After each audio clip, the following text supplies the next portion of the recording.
오늘 우리에게 주신 하나님 말씀 요한복음 21장 18절부터 22절 말씀입니다.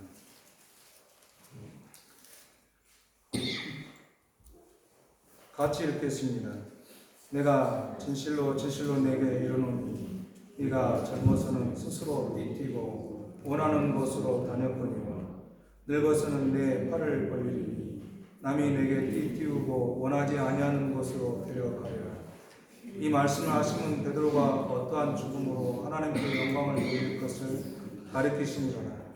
이 말씀을 하시고 베드로에게 이르시되 나를 따르라 하시니 베드로가 돌이켜 예수께서 사랑하시는 그 제자가 따르는 것을 보니 그는 만찬석에서 예수의 품에 의지하여 주님을 파는 자가 누구이니까 묻던 자더라. 이에 베드로가 그를 보고 예수께 여짜오되 주님, 이 사람은 어떻게 되겠사옵나이까? 예수께서 이르시되 내가 올 때까지 그를 머물게 하고자 할지라도 내게 무슨 상관이냐? 너는 나를 따르라 하시더라. 아멘. 오늘 말씀의 제목은 신령 대의적 명분에서 실패한 일을 고르심이라는 말씀의 제목으로 같이 나누고 싶습니다. 오늘 함께 하신 여러분 환영하고 축복합니다. 아무도 없는 자리에 예배를 사모하고 피곤하고 힘들지만 늘 주의를 지키기 위해서 예배를 드리기 위해서 나오신 원희재 집사님, 심상찬 집사님 너무 감사합니다. 그리고 우리가 처음에 여기서 예배를 할 때 같이 해주신 우리 노경훈 집사님, 이진수 집사님 그 의리 있으시고 너무 좋습니다. 오늘 마지막도 같이 또 이 장소에서 해주셔서 감사합니다. 그리고 의리파이신 우리 이경민 주인장 집사님 우정을 담고 이렇게 사랑하는 마음, 긍휼하는 마음 가지시고 찾아와 주시는 주님 닮은 모습이다 저는 그렇게 믿습니다. 감사합니다. 그리고 짧은 만남이고 몇 번 이렇게 보지 못했음에도 불구하고 기꺼이 초청에 응해주셔서 함께해 주신 우리 곽예리 집사님, 김종희 집사님, 그리고 니니 요엘이 감사합니다. 그리고 오늘 기꺼이 또 함께해 준 우리 주라, 그리고 산우리 예원이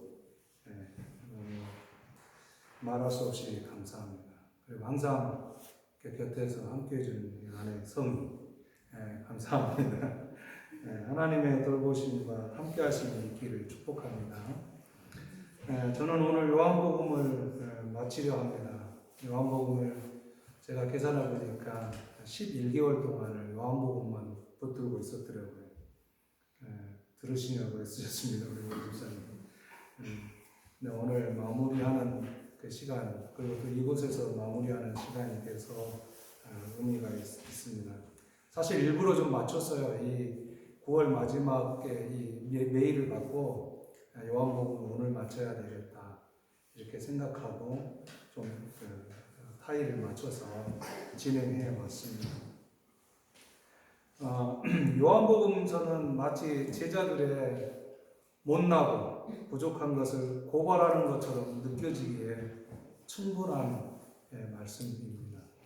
모르겠어요. 다른 분들은 어떻게 느끼셨는지 모르지만 제가 요한복음을 읽는 내내 말씀을 전하는 내내 제자들의 그 못나고 부족한 것을 계속 드러내고 있더라고요. 예수님 곁에서 가르침을 받고 기적을 경험하고 놀라운 광경을 경험했지만 예수님께서 예수의 길을 가는 것이 그들의 신념, 대의 명분에 부합하지 않자 배반하여 팔아버리는 제자, 그렇게 무기력하게 잡히시는 예수님을 보고 도망가는 제자들, 멀찍이 따라가기는 하지만 그를 알아보는 이들이 너도 그와 한패거리지 라는 말에 두려움을 느껴 부인하고 마는 제자. 예수님은 예수님의 길을 가시지만 제자들은 더 이상 제자 놀이를 할 수 없다고 판단된 시점에서 배반하고 도망가고 부인하는 못남과 부족함을 드러내야 하는 이들이라고 고발하고 있는 것 같아요. 요한복음에서 이렇게 고발하고 많은 것일까요?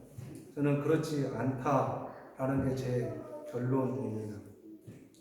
그럼에도 불구하고 부활하신 예수님은 제자들을 찾아와 주셔서 함께 하심을 약속해 주십니다. 일상을 살아야 하는 요한복음 독자들에게 부족함에도 붙들어 주시는 그분이 계심을 포기하지 말고 끝까지 살아내라고 말하는 것처럼 느껴집니다. 아마도 주 1세기 마지막 10년 바르세파가 주축이 된 유대 공동체 회당에서 그리스도인들이 추방을 당하고 있는 현실이 안타까워서 어쩌면 이 요한복음의 저자는 이런 기록을 남기지 않았을까, 저는 그렇게 봅니다. 현실에서 당신들이 부정당한다 해도 말씀이 육신이 되어 우리 가운데 오신 예수님은 태초의 말씀으로 세상을 창조하신 그분임을 명제하고자 했던 이 요한복음의 저자가 아니었을까. 그래서 요한복음 1장 1절에 태초에 이렇게 시작하잖아요. 말씀이 육신이 되어 우리 가운데 오셨다고. 이런 고발의 마지막 장면, 요한복음이 계속 제자들을 고발하고 있는 것 같은데 고발의 마지막 장면은 베드로를 주목하고 있는 것 같아요. 부활하신 후에 3번 만남을 통해 베드로에게 특별한 만남을 가지셨습니다. 일상으로 돌아간 제자들을 다시 찾아오셔서 그들의 부족함과 일상으로 돌아왔으나 그들이 잘한다고 하는 것에서도 다시 말씀드릴게요. 일상으로 돌아왔으나 그들이 잘한다고 하는 것에서도 결과를 내지 못하는 저녁을 보낸 다음에 찾아오셨습니다. 숯불을 피워 마주 앉아 얼굴을 대하여 보며 베드로의 과거를 되돌려 서로의 아픔과 또 안타까움을 해결해가는 자리가 되었을 것으로 저는 보입니다. 일상의 힘겨운 아침을 맞이한 이들을 위해 아침을 준비하시고 함께 아침을 먹을 것을 요청합니다. 새벽 기도회 하자, 조찬 기도회 하자가 아니라 그저 힘겨운 저녁을 보내고 아침을 맞이한 이들에게 아침을 먹고 힘을 내라고 말씀하시는 것 같아서 좋습니다. 예수님께서 아침을 챙기고 다음에야 베드로에게 질문합니다. 네가 나를 사랑하느냐? 예, 주님, 제가 주님을 사랑하는 줄 주께서 아십니다.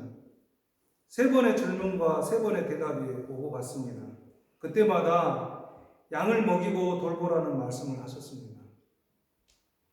3번째 물으실 때 베드로는 고민하며 약간은 주춤한 모습을 보이죠. 당당하지는 못했으나 베드로가 예수님을 모른다고 부인하던 때에 그 두려움은 사라지고 없는 자리 아니겠습니까? 그래서 베드로는 고백합니다. 주님, 그러합니다. 내가 주님을 사랑하는 줄 주께서 아십니다.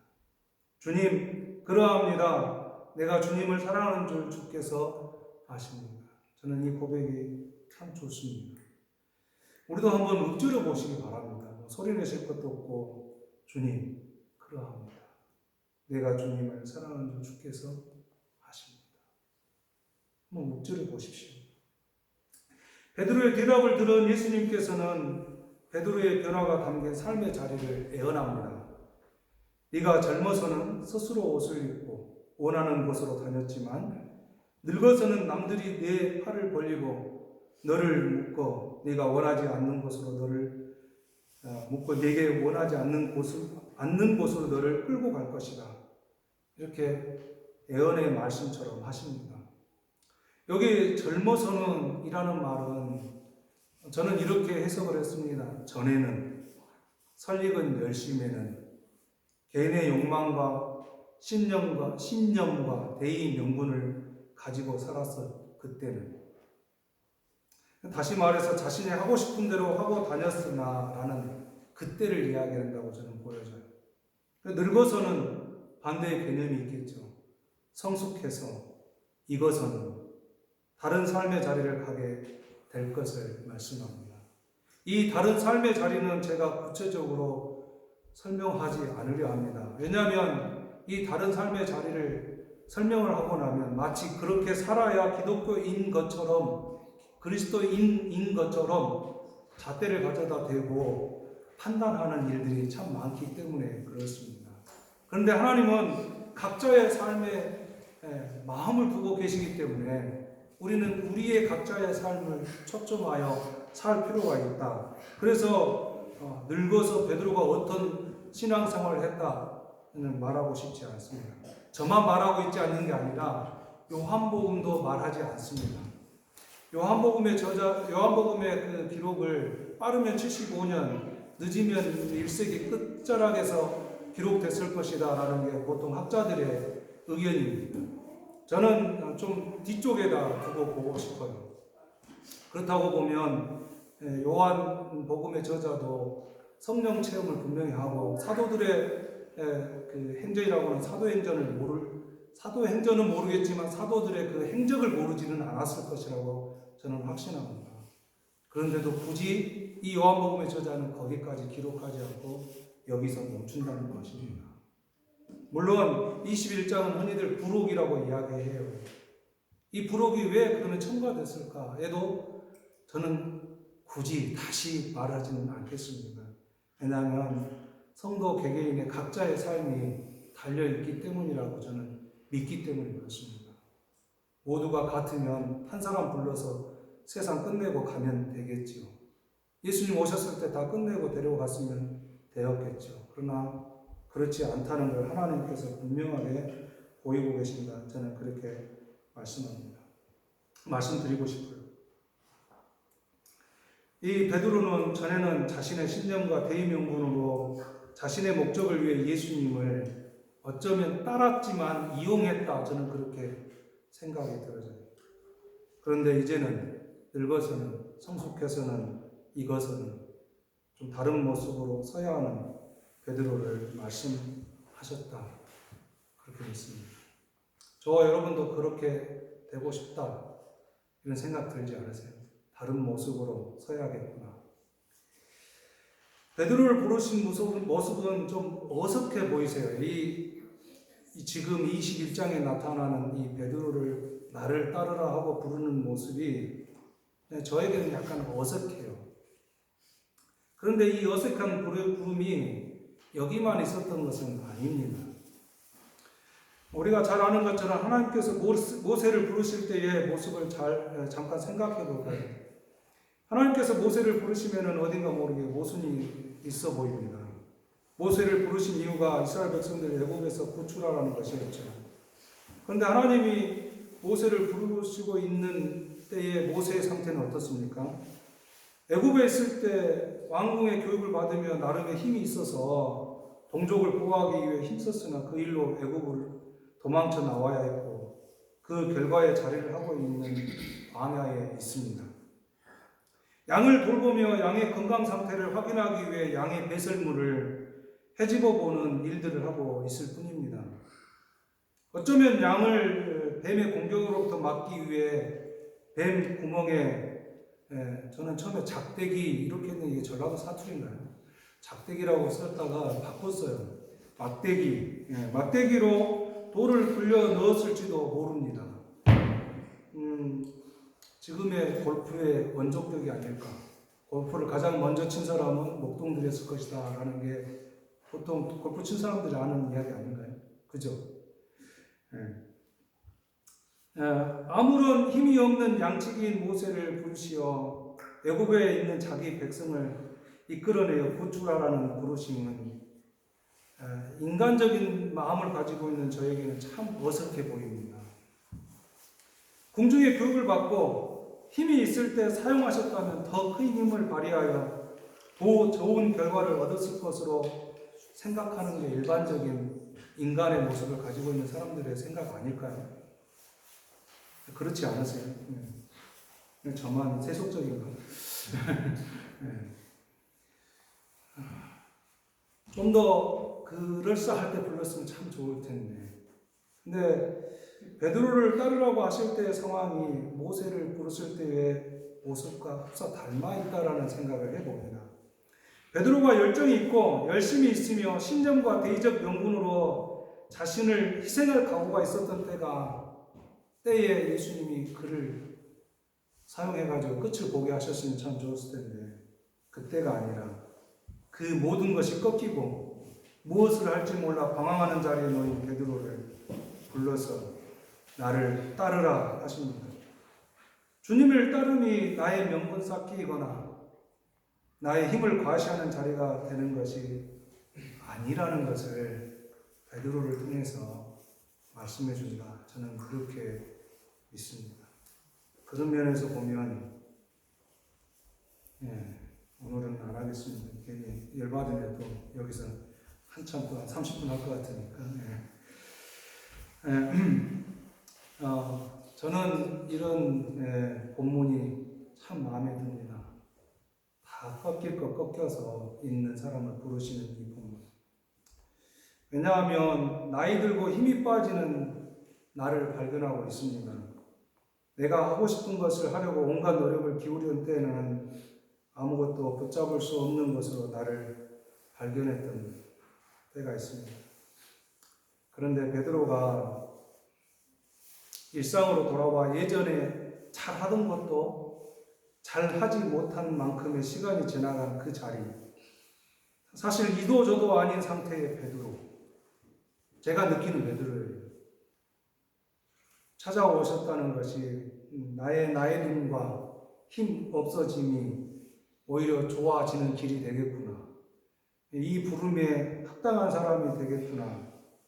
이렇게 생각해 보니까 이전에 혈기 있을 때보다 내가 능력이 있다고 누구보다도 나는 신학 공부 열심히 했다고 자랑하던 그때보다 오히려 지금은 신학적인 논쟁이면 잘 못해. 누가 뭐라고 그러면 그럴 수도 있겠네요. 그런 것도 있나요? 이렇게 하고 말지.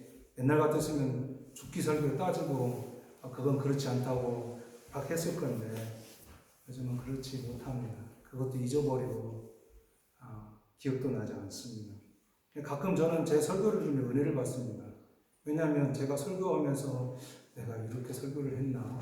내가 이런 말씀을 준비했나? 다 잊어버려요. 그리고는 내 설교 들어가면서 아멘 아멘 하면서 은혜 받는 그런 시간을 제 아내가 알아요. 가끔씩 제 설교를 듣고 있는 나를 보면서 희한하게 쳐다보긴 합니다. 그 정도로 제가 요즘 잘 기억력이 없고 잊어가는 것 같아요. 그런 시간들이 참 좋아요. 힘 빠지고 나의 능력이 없다 고백하는 이 시간이 참 좋습니다. 하나님의 부르심에는 분명한 뜻이 있겠지요. 내 힘 빠지고 내 능력 없는 것도 분명한 뜻이 있겠지요. 라고 우겨대고 있습니다, 지금. 태초에 말씀이 육신이 되어 우리 가운데 오신 예수님. 하나님의 동등이신 분이 죽음을 품고 오실 줄 누가 알았겠습니까? 여러분은 아셨습니까? 하나님과 동등이신 그분이 죽음을 품고 이 땅에 오셨다는 것 처음부터 알으셨어요? 우리는 이렇게 우리가 알지 못하는 것을 대하는 자리에 놓여 있어서 어색하게 느끼는 것입니다. 베드로도 부르실 때 좀 혈기 있고 정말 죽을 각오했을 때 부르시지 이미 모든 거 다 잃어버리고 어찌할 바 모르는 상태에 부활이 오히려 자기의 신념과 대의 명분을 다 잃게 만드는 그 순간에 찾아오셔서 부르시는 거 좀 어색하지 않습니까? 저는 그렇게 느껴져요. 신이 신의 일을 하면 어색하지 않은데 신이 인간의 육체를 입고 오셔서 죽으심으로 생명의 길을 제시하고 있으니 이게 기독교의 역설 아니겠습니까? 근데 저는 좋습니다. 하나님이 육체를 입고 오셔서 나와 같이 살아주신다는 거. 그 말은 바꾸면 너의 삶이 내 삶이다 라고 말씀하시는 거잖아요. 그게 얼마나 좋습니까? 여러분의 삶이 하나님의 삶입니다. 얼마나 좋아요. 그리고 예수님께서 오셔서 우리가 잃어버린 영혼, 잃어버리고 잊어버리고 무시하고 있는 이 영혼을 챙기시고 있는 거예요. 왜냐하면 사람들은 오랜 시간 동안 아까도 기도하면서도 했지만 죽음을 경험하고 있잖아요. 내 주변의 사람들이 죽잖아요. 내 부모도 돌아가시잖아요. 그리고 나도 언젠가는 죽잖아요. 그리고 우리 주변에 온갖 죽음에 관련된 것들이 이제 현실처럼 당연한 것처럼 다가와 있고 그 죽음이 결국은 받아들여지고 그러면서 영생을 잃어버리고 잊어버리고 우리는 이제 무시하며 살기로 결단하는 시대에 살고 있잖아요.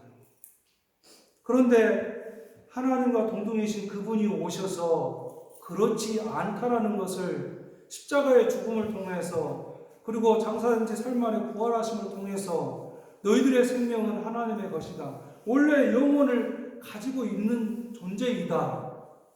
그래서 그것을 회복해 주려고 왔다. 너희들이 잃어버린 것, 잊어버린 것, 무시하고 살고 있는 것, 영생, 영원한 생명, 그것을 나는 너희들에게 회복해 주기 위해서, 다시 각인시켜 주기 위해서 나는 왔다. 이렇게 말씀하는 것 같지 않으십니까? 저는 그렇게 믿습니다.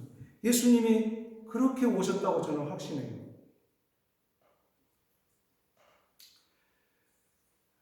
우리에게 허락된 이 삶의 자리,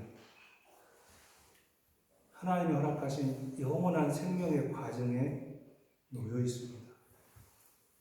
우리가 아는 것처럼 주변에 죽음이 있고 나도 언젠가 죽을 것이 자명하기 때문에 죽음으로 끝나는 인생이 아니라 하나님 처음 창조하셨을 때 영원한 생명으로 창조하신 그 목적을 따라서 다시 회복시키기 위해 예수님을 보내시고 비록 요한복음에서 제자들을 고발하는 것처럼 보이고 베드로가 자신의 모든 신념, 대의, 명분 그런 거 이제 더 이상 예수님을 통해서 이룰 수 없구나 라고 내려놓고 일상으로 돌아가서 일상의 일을 해보지만 일상도 예전처럼 잘할 수 없는 그런 시간 앞에 예수님 찾아오셔서 부르시잖아요. 너는 내가 끝까지 부른다. 내가 끝까지 부른다. 그 말씀 아니겠습니까? 너는 끝까지 삶을 살아라 라는 게 저는 요한복음의 핵심이다 이렇게 보여져요. 왜냐하면 그 당시에 가장 신앙의 자리에서 가까운 사람이 누구이겠습니까? 가장 그리스도인에 가까운 사람들이 누구이겠어요? 제자들 아니겠습니까? 그런데 그 제자들의 못남을, 부족함을 계속 이야기하면서도 끝까지 예수님이 그런 부족한 제자들, 못난 제자들을 불러서 그 자리에 세우고 있는 것을 우리에게 말씀하신다는 것은 우리는 어쩌면 여기 계신 분들 제자들보다 좀 나으실 수 있어요. 제가 보니까 변방에 있는 갈릴리 변방에 있는 그런 제자들에 비하면 훨씬 나을 수도 있어요. 그럼에도 불구하고 우리는 때로 실수하고 부족하고 못난 우리는 스스로 느끼잖아요. 그렇다고 해서 좌절하거나 낭망하지 마시고 주님의 부르심이 있고 하나님 처음부터 영원한 생명으로 지으신 그 생명을 회복하시려고 우리를 부르시고 계시며 우리의 삶을 살게 하고 계신다는 것. 그리고 끝까지 살아야 그것을 발견할 수 있습니다. 끝까지 살면서 지금 조금 변화되는 것 때문에 너무 마음에 힘들어하지 마십시오. 지금이 전부 내 모습은 아닙니다. 끝까지 살다 보면 그때 가서 우리는 돌아보면서 그냥 그때 하나님이 그렇게 역사하셨어. 간증들 다 그러잖아요. 돌아보면서 그때 하나님이 그렇게 말씀하신 것 같아요. 우리 요한복음을 통해서 끝까지 우리를 포기하지 않으시는 주님의 그 부르심처럼 우리도 우리의 삶을 끝까지 포기하지 않고 주님과 동행하는 나의 삶 살아내실 수 있기를 주의 이름으로 축복합니다. 기도하겠습니다. 좋으신 하나님 감사합니다. 우리에게 허락된 삶에 응원하시고 함께해 주신 것 감사합니다. 우리는 우리의 목적을 따라 우리의 대의 명분을 따라 어쩌면 우리의 신념을 따라 우리가 공부하고 배운 것을 가지고 세상의 많은 지식을 습득해서 그것을 이루어보고 그것을 논쟁해보고 싶지만 그것도 아니라는 것 우리가 깨달는 그 시점에 분명히 하나님 우리에게 깨닫게 하여 주실 줄로 믿습니다. 우리의 그런 부족하고 못남에도 불구하고 우리 하나님은 포기하지 않으신다는 것 우리가 알고 우리에게 허락된 이 삶의 자리, 그 자리 잘 지켜 살아낼 수 있도록 힘을 주시고 능력으로 역사하여 주옵소서. 당신의 아들 예수 그리스도를 보내시기까지 우리가 영원한 생명의 존재라는 것 확인시키시며 각인하며 다시 너희들은 태초부터 그렇게 지음받은 자다라고 말씀하여 주시는 그 하나님의 사랑하심을 받아 그 길을 사는 저희들이 되게 하여 주옵소서. 어린 생명에서부터 모든 하나님의 자녀들에게 놀라운 하나님의 손길 역사하시는 그 은혜가 충만하게 임하기를 간절히 예수 그리스도 이름으로 기도드리옵나이다. 아멘. 지금은 우리 주님 예수 그리스도의 구속의 은혜와 하나님 아버지의 크고 놀라우신 사랑하심과 성령님의 깨닫게 하시며 동행하시며 이제 우리에게 허락된 이 삶이 영원한 삶임을 확인시키며 또 우리의 삶을 끝까지 살아내기를 바라시는 하나님이신 것을 확인하는 그 자리로 우리를 이끄시는 그 은혜가 지금 여기 있는 모든 하나님의 자녀들 가운데 함께 하시기를 간절히 축원하옵나이다. 아멘.